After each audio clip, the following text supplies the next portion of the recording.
আজ যে মাছের ঝোলটা বানাবো সেটা একদিকে যেমন হেলদি তেমনি দারুণ টেস্টি। মশলার বাহুল্য নেই, কিন্তু স্বাদে একেবারে মন ভরিয়ে দেবে। অল্প উপকরণ, কম সময়, আর তাতেই তৈরি হবে এমন এক ঘরোয়া রান্না, তার ঘ্রাণেই ভাতের লোভ সামলানো মুশকিল। একবার খেলে মুখে লেগে থাকবে সেই সহজ অথচ অতুলনীয় স্বাদের জাদু।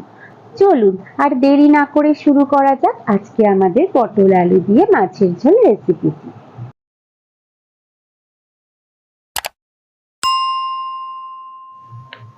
নমস্কার, আমি রুম্পা। রান্নাঘরের স্বাদ কাহনের নতুন একটি পর্বে সবাইকে স্বাগত। পটল আলু দিয়ে মাছের ঝোল বানানোর জন্য আমি এখানে 5 পিস মতো মাছ নিয়ে নিয়েছি। আমি এখানে সিলভার কাপ মাছ নিয়েছি, আর মাছগুলোকেও আমি খুব ভালো করে ধুয়ে পরিষ্কার করে নিয়ে সামান্য একটু নুন ও সামান্য একটু হলুদ দিয়ে খুব ভালো করে মাছগুলোকে মাখিয়ে নিয়েছি। তারপর 10 মিনিটের জন্য রেখে দিয়েছি। আর এদিকে আমি এই মাছের ঝোল তৈরি করার জন্য কিছু উপকরণ একসাথে কেটে নিয়েছি। প্রথমত আমি এখানে দুটো মাঝারি মাপের আলুগুলোকে লম্বা লম্বা করে কেটে নিয়েছি একটা বড় মাপের পেঁয়াজটাকেও ছোট ছোট করে কুচিয়ে কেটে নিয়েছি। আর নিয়েছি একটা মাঝারি মাপের টমেটোটাকেও একটু বড় বড় করে কেটে নিয়েছি। আর নিয়েছি 10-12টা মতো পটলগুলোর খোসা অল্প অল্প করে ছাড়িয়ে নিয়ে আমি এক একটা পটলকে দুটো করে টুকরো করে নিয়েছি। আর নিয়েছি 1 ইঞ্চি মতো আদা ও 4টি মতো কাঁচা লঙ্কা। আর এই পটল আলু ঝোল তৈরি করার জন্য কিছু মশলাও আমি একসাথে রেডি করে নিয়েছি।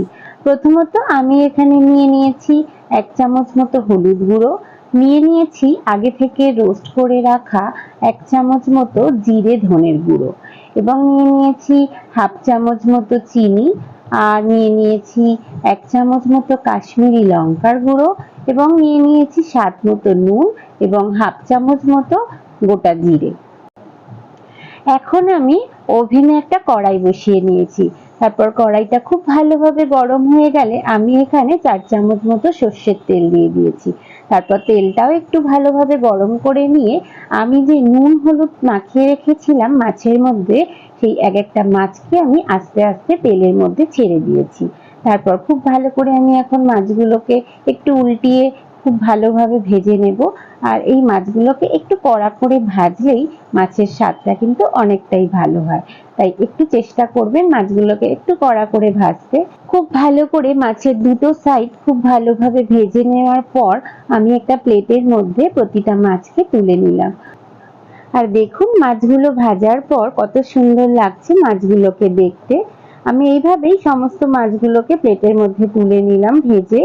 আর কড়াইতে যে তেল অবশিষ্ট ছিল ওই তেলের মধ্যেই দিয়ে দিয়েছি 1/2 চামচ মতো গোটা জিরে এবং কেটে রাখা পেঁয়াজ। তারপর খুব ভালো করে পেঁয়াজটাকে আমি ভালো করে একটু ভেজে নিয়ে তারপর আমি এখানে দিয়ে দিলাম গ্রেট করে রাখা আদা। আপনারা চাইলে আদাটা বেটেও দিতে পারেন। তারপর একটু আদাটাকে একটু এদিক ওদিক করে নাড়িয়ে আমি দিয়ে দিয়েছি কেটে রাখা আলু এবং পটল। তারপর খুব ভালো করে আলু পটলটাকে আমি পেঁয়াজের সাথে ভেজে নেব।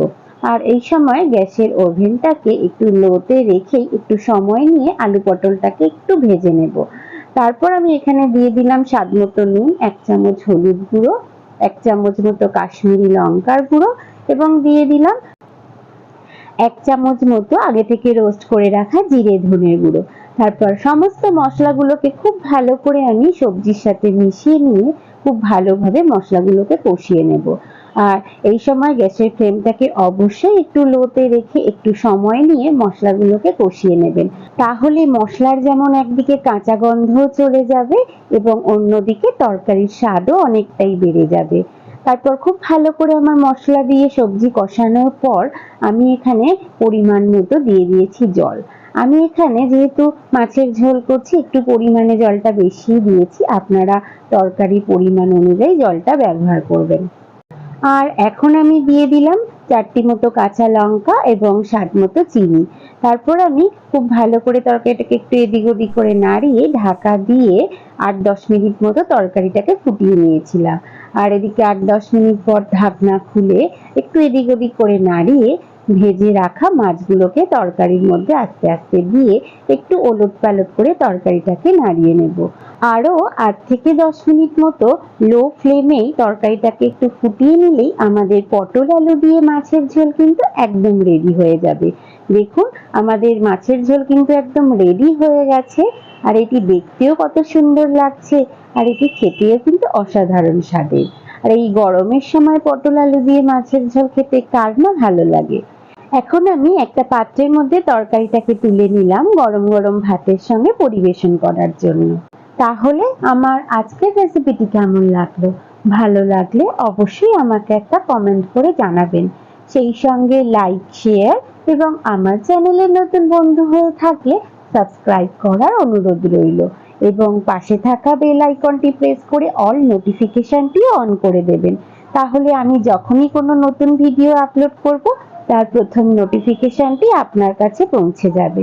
সবাই খুব ভালো থাকবেন, সুস্থ থাকবেন এবং কাছের মানুষকেও ভালো রাখার চেষ্টা করবেন। আবার খুব তাড়াতাড়ি ফিরে আসছি নতুন কোনো রেসিপি নিয়ে। ততক্ষণের জন্য সঙ্গে থাকুন এবং সঙ্গে রাখুন রান্নাঘরের স্বাদ কাহন।